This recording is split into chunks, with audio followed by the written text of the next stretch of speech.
Hello there, I've got something I want to show you today that I think is kind of cool. I've noticed in my YouTube teaching that whilst I'm definitely not withholding anything from you, I'm sharing absolutely everything I possibly can think to. By the nature of trying to structure a lesson simply, I am sometimes omitting things that I might do in my own playing because I either find them hard to explain, or they might be a bit tricky for you, or it might be hard to simplify a bit. So I'm trying today to show you something that I really like to do a lot. As I said, nothing I've ever taught you was untrue or was not my best work that I can share with you, but I'm trying today to do something even more personal, basically. So I'll play for you for a second. I'll talk you through what I'm going to show you.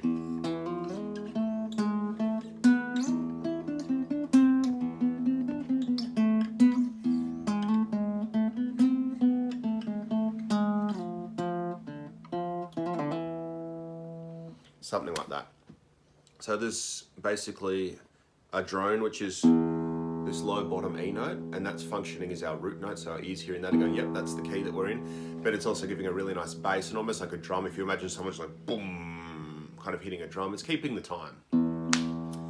And then the scale that I'm using is the E Phrygian dominant scale. Sometimes on this channel we call it the Spanish scale. Very useful, very cool, and the scale that I use the most. I'm playing on the D string.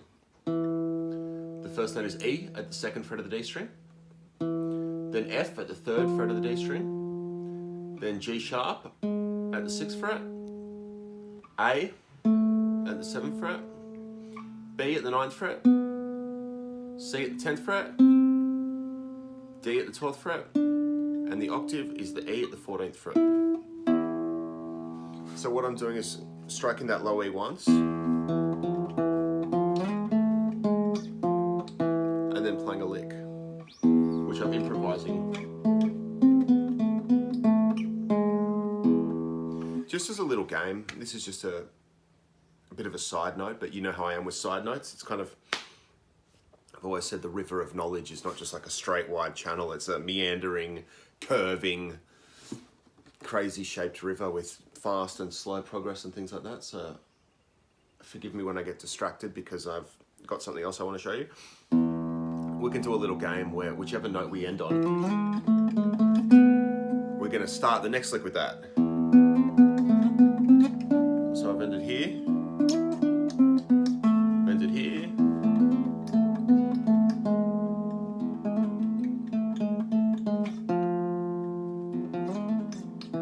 that's just a concept. Obviously you don't have to do that. It's just a suggestion. It's something that I like to do because sometimes when you're improvising, whether that's me or people that I've seen playing, there can be a real tendency to focus on, for example, the root notes. So you might see some improvisers always start and end on E, because that's a nice safe note.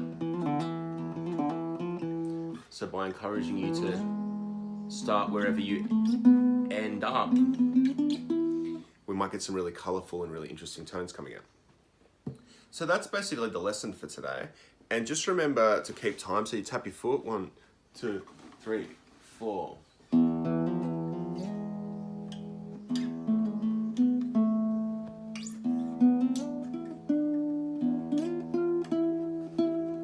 Making sure that each group is in the same length of time, unless you're deliberately choosing not to do that, which is perfectly okay.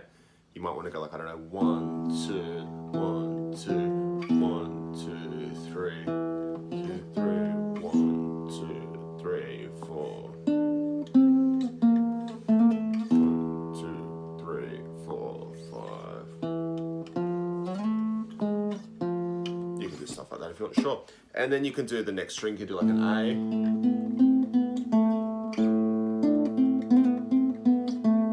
Anyway, and you can do all the different strings, G. I don't want to get too sidetracked because you know I could talk guitar all day, which I sometimes do. So thanks for watching. There's a bit of a lesson there, a bit of a structure there for you to have some real fun with. I hope you do exactly that. I am off with my beautiful wife to get some strawberry plants for the balcony. That's the kind of thing you do in quarantine, get some strawberry plants. Although that's not very quarantine, is it, to go and get them, but that's all right. And then I will practice. Thank you very much. See ya.